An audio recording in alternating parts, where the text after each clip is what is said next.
let's see here. Ask Larry Krasner about his impeachment hearing, which we just did on Thursday, Friday. You can also ask him why he keeps letting juveniles back out on the street with gun charges only to end up murdering people. Please ask him some of these questions. So, D.A. Krasner, I think you have a perception problem. There is this perception in this city that the reason for all this gun violence is you.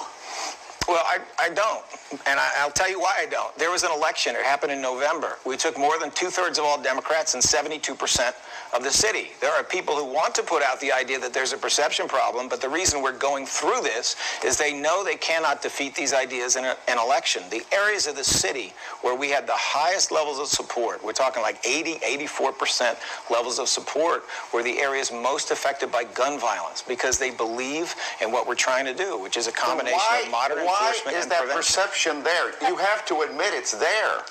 Every cop I talk to says it's a too lenient district attorney.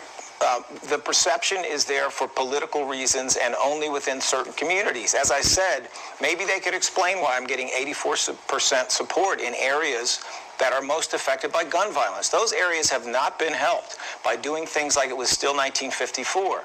They are looking for help, and they're looking for it the way that we are going.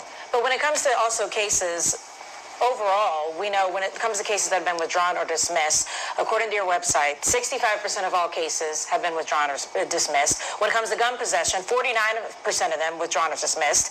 And then 66% of violent offense cases have been withdrawn or dismissed. Do you think that that's what people are referring to then? They feel like it's not being prosecuted, people are not being held to task? So I think there's a lot of misunderstanding about the data. The fact is our